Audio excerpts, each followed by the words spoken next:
This whole thing about scripts, I love talking about scripts, and scripts are killing your business. I guarantee you. I guarantee it because I do secret callers, and you can tell who are on scripts, which means, right?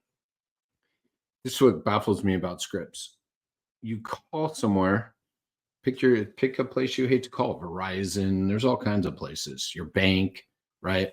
And you can tell someone's on a script. And why do you hate that they're on a script? This is the big takeaway. And I guarantee you this is happening in your business when I secret call. People are not listening. They're worried about moving through and checking boxes on a script, and therefore they're not listening. And if they're not listening to you, then guess what? You've already started to decrease their trust. You've already started to increase their uncertainty.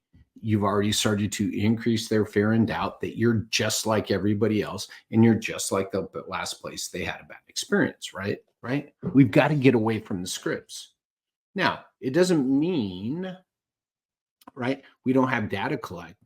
There's ways to do this. But here's the one thing I'm going to tell you right now, and we're only a minute in. Here's the pivot. You must go from a script to an outline. Call it an outline, a flow sheet, a process. If you go to that, because when you hand people a script and teach them from the script, it's hello, how are you? Can I get your name? Can I get your date of birth? Because it's scripted out that way. People will read the script. People focus on the script, not the person on the other side.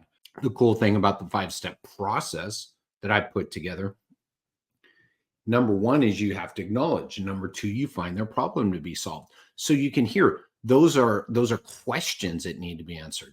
Find their problem to be solved. Find their expectations. So there's a conversation that flows. And when you train people and you hand it to someone, they're going to say, how do I do this? If you hand them a script, just read it, right? Which means you're not listening. If I'm going to ask you what problem you have solved, want solved, the focus is on them and the question and the answer you're going to get to them so you can continue to build a conversation.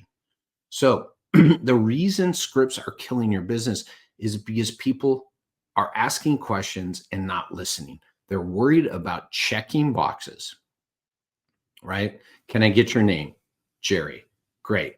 By the way, the number of places I've called that have asked me my name like that, and then later in the call said, can I get your name again? Which is dead on. They're filling out a checklist. They have a sheet of paper on the desk in front of them. If a new patient calls, just follow this checklist and get these things from them. No listening, just a list of items, a list of data that needs to be collected in order to put them into an EMR, in order to track this person most of the time so you can bill them. Let's face it, EMRs are about compliance and billing, right? And people structure these intake calls around the EMR. And I can tell. It's funny. I can tell what EMR a lot of clinics are on by the questions they ask me, because the questions will vary from clinic at times, from clinic to clinic. And I start with, what EMR are you on? They're like, so and so. And I said, yeah, I thought so. Or, oh, I thought it might have been different. But I could tell because you asked me like two questions that nobody else does. Important shit, of course, like my address. Cracks me up when a healthcare office asks people their address on their first phone call. And they'll tell me the business reasons or the billing reasons why they need it. But again, as a checklist, it just sounds like a checklist. Can I get your first name? Can I get your last name? Can I get a date of birth? Can I get your diagnosis? Can I get your doctor? Right? Even the places I call it very little bit. Oh, it's Jerry, sorry to hear you have low back pain. Let's get you scheduled. Then digresses into that checklist. You need a flow sheet. You need a process, right? And that's what I put together and I developed after a year plus of answering and calling back patients, answering the phones and scheduling new patients in my business. And that 5-step process is what you guys have heard it here. It's on my YouTube page for free. If you type in 5-step process or 5-step, it'll come up. That 5-step process was put together by me because I didn't know how the conversation needed to flow. I knew what data needed to be collected, but I didn't know how the conversation needed to flow. So when I started answering the phone and trying to figure out this conversation that needed to be had, I was taking notes all the time. And then I was taking the research that said what people want and what we needed to make people successful. And then I came out, wow, this is just a 5-step flow sheet, right? And in the middle of this, we can collect data And it sounds like it's just part of a conversation and not part of a checklist, right? And if we're going to set and manage expectations and build trust on this first phone call, then it can't just be a checkbox. Checkboxes don't build trust. I'm going to argue checkboxes really don't manage and set expectations either. They do some, right? They may help people to understand if you take their insurance and things like that, which are really important. But most of the time, they don't do anything to manage and set expectations. And the way to decrease fear, doubt, and uncertainty and build trust is to manage and set expectations. So if you take this 5-step process, acknowledge the problem to be solved, get their expectations, sell the expert, make sure they know what they're going to get for their time, money, and energy, ask them how to pay, and then recap. I think that's 6, but that's because the recap at the end. And the recap is just to remind them why they should arrive. Right? If you put that down and look at it, you're like, yeah, this is what we need. This is what we need to build a relationship with these people. This is what we need to do upstream to make sure someone is prepared and ready to meet their expert who's going to deliver the 3 things that they want that I've talked about in other videos. And I'm not trying to hold this stuff back. I don't want to go down those rabbit holes, right? The goal is to set the expert up for success, right? And people want 3 things from that expert. Well, we have to make sure we're managing and setting that expectation during the first phone call. That 5-step process is set around that. And at the same time, it is set up to extract and get from the person the data we need from the business side to put them into an EMR, to track them, to possibly submit bills and things like that. But that's not the focus. The focus is to build trust and to make sure they are prepared to arrive, not to get data to put into an EMR. So the one mindset shift you have to make and get away from is no scripts, no checkboxes. Put together a conversation and then practice this, right? Going through this with clinics right now. This is the work I do. This is when I talk about front desk sales solutions. When I talk about front desk sales, I teach people how to manage a conversation built around the 5-step process that will do what? Manage and set expectations, build trust, set an expert up for success, and increase the likelihood of a ride, pay, and stay, all at the same time as getting the business information we need into the system, right, for this person. Call a healthcare clinic. Tell me how that goes. Call any clinic. Call a doctor. Call a dentist. Call anywhere. Tell me how that goes. Tell me what they know about you when you hang up the phone.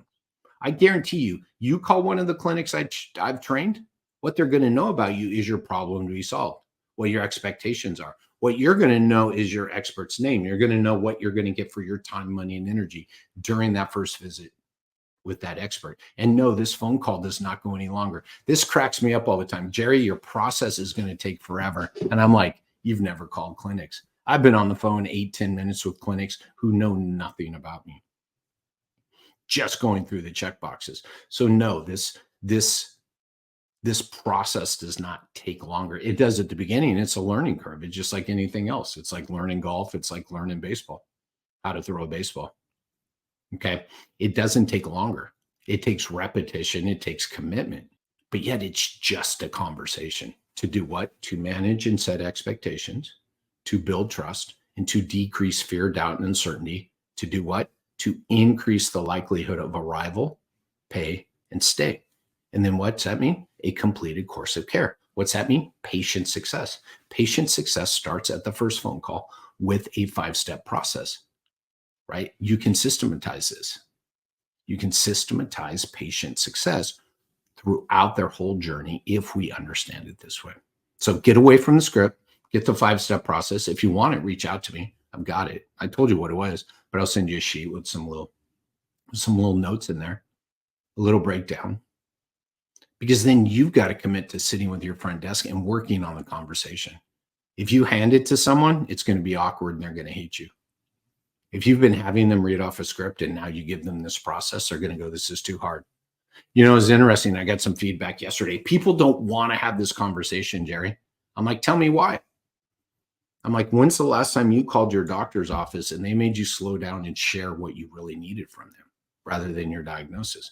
I said, people people's expectations are they're going to be on and off the phone because all you're going to do is go through a checklist. So what a great way to start building a relationship with someone and telling them they should trust you by slowing them down and saying, hey, Jerry, this is what I'd like to do next. I'd like to learn more about you. You mentioned you had low back pain, but I'd like to learn more about you and the difficulties you're having day to day because of this low back pain. So I can make sure we have the right expert for you and I can make sure we're the best fit for you. Will that work for you? I think you guys know 80% plus percent of the time that gets answered with a big fat yes. Periodically, it doesn't. But there's a strategy for that. And if you know the process, then you know how to manage all of this. So I'm happy to share it with you. Commit to sitting down with your front desk team. Or if you want to speed it all up and you want to knock it all out, connect with me, the front desk training, right? We can do an audit of your front end systems and see what process you're currently doing and see what parts need to be filled in. Maybe maybe the process is good. The team just needs to tighten up the conversation and move from an unstructured or checklist structure into more of this conversational structure to put more people on the schedule that will arrive, pay, and stay. I'm happy to talk with anybody who wants to talk about this or learn more about it. And I'm happy to send that 5-step process to anybody. It's sitting on every desktop of every computer I have. And again, if you want to go to my YouTube page and just search in the page 5-step or probably 5, type in 5-step. And there's probably 3 or 4 videos that have come on it that'll really walk you through this stuff. Cheers all. Thanks for coming.